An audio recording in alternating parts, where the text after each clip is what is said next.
بسم اللہ الرحمن الرحیم۔ السلام علیکم ناظرین۔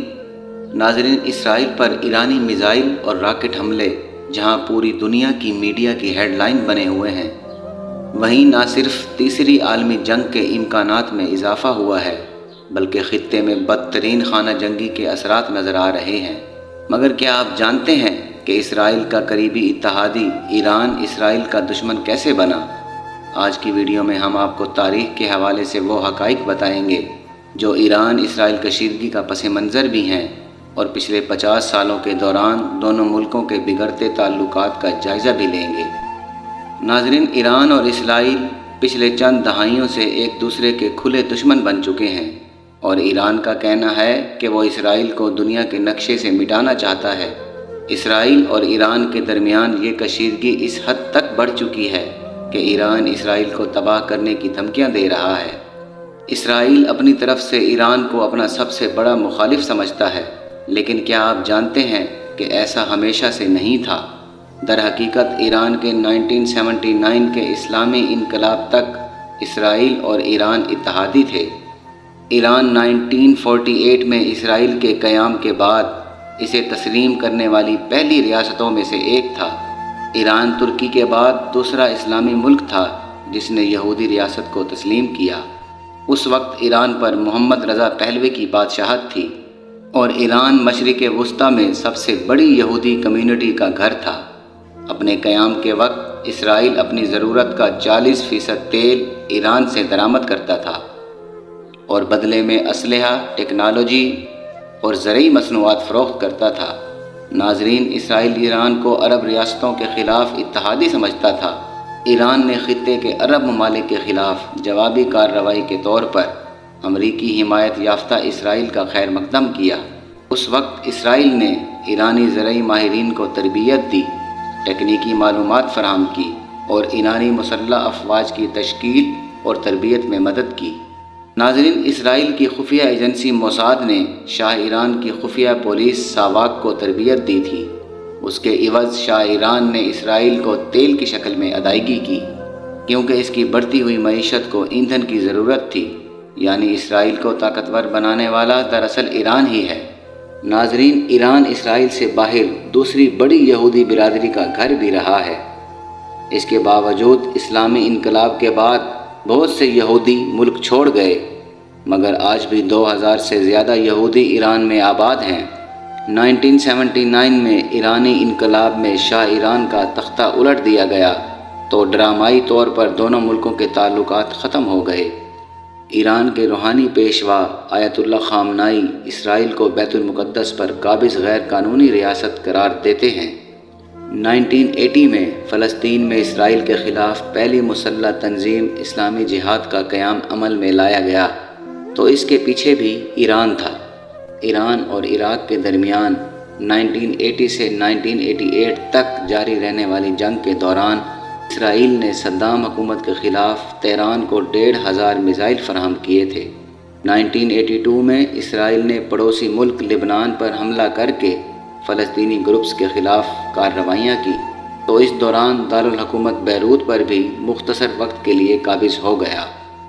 اس کے بعد ایران کے پاسداران انقلاب نے لبنان میں حزب اللہ کے نام سے مسلح ملیشیا کو کھڑا کیا، جو ملک کے جنوبی علاقے میں شیعہ آبادی کے مرکز سے اسرائیل کے خلاف کارروائیاں کرتی ہے۔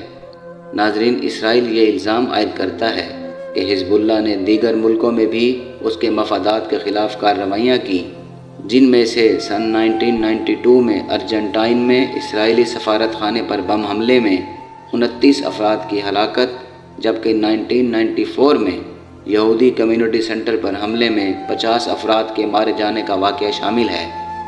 ایران اور اسرائیل میں سن 2005 میں اس وقت کشیدگی بڑھ گئی جب صدارتی انتخابات میں تہران میں احمد نیاد کی حکومت قائم ہوئی۔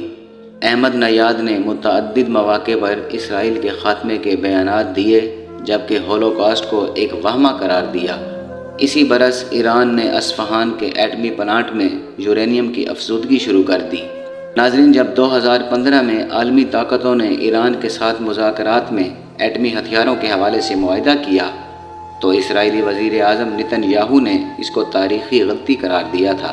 2018 میں جب اس وقت کے امریکی صدر نے ایران کے ساتھ معاہدے سے نکلنے کا اعلان کیا تو اسرائیلی وزیر اعظم نے سب سے پہلے اس کو خوش آئند قرار دیا۔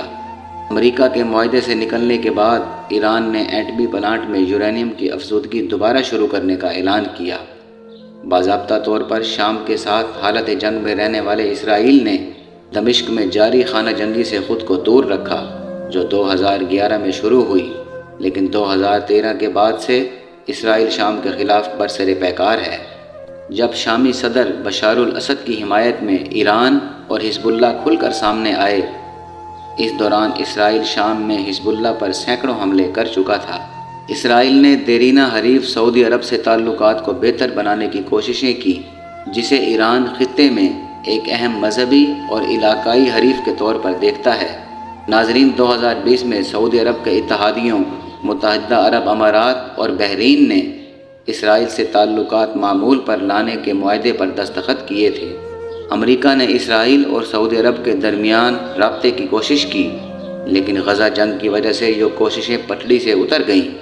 پچھلے چند مہینوں میں اسرائیل نے ایران پر بحری جہازوں پر حملوں کا الزام لگایا، جبکہ ایران نے اسرائیل پر ٹارگیٹڈ قتل اور یورینیم افزودگی کے پلانٹ کو سبوتاژ کرنے کا الزام عائد کیا۔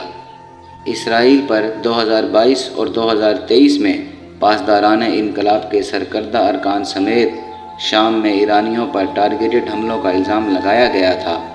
1 اپریل 2024 کو دمشق میں ایرانی سفارت خانے سے ملحقہ عمارت پر اسرائیلی فضائی حملے میں 1 درجن سے زائد افراد مارے گئے، جن میں پاسداران انقلاب کے 2 سینئر ارکان بھی شامل تھے۔ ناظرین، ایران نے دمشق میں ایرانی قونصل خانے پر حملے کا جواب دیتے ہوئے اسرائیل پر 300 کے قریب ڈرون اور میزائل داغے۔ غیر ملکی میڈیا کے مطابق ایران نے اسرائیل پر براہ راست ڈرون حملے کیے، جس کی تصدیق ایرانی پاسداران انقلاب نے بھی کی، جبکہ اسرائیل نے ایران کے متعدد ڈرون گرانے کا دعویٰ بھی کیا ہے۔ ایرانی میڈیا رپورٹ کے مطابق ایران نے اسرائیلی دفاعی تنصیبات کو نشانہ بنایا۔ گولان کی پہاڑیوں اور شام کے قریب اسرائیلی فوجی ٹھکانوں کو بھی نشانہ بنایا گیا۔ ناظرین، اسرائیل نے ایرانی حملے پر سخت جوابی کارروائی کرنے کا اعلان کیا ہے، اور اسرائیلی سیکیورٹی کابینہ نے جنگی کابینہ کو ایرانی حملے پر رد عمل دینے کا اختیار دے دیا ہے۔ ناظرین، ایران اور اسرائیل کے درمیان حالیہ کشیدگی کے اثرات آنے والے دنوں میں پورے خطے پر ہوں گے، مگر اسرائیل کی غزہ کے نہتے مسلمانوں پر ظلم کا سورج انشاءاللہ بہت جلد غروب ہونے والا ہے۔ اس دعا کے ساتھ اجازت دیجیے کہ اللہ پاک نہتے فلسطینیوں کی مدد فرمائے اور اسرائیل کو نیست و نابود کرے۔ ناظرین، یہ تھی ہماری آج کی ویڈیو۔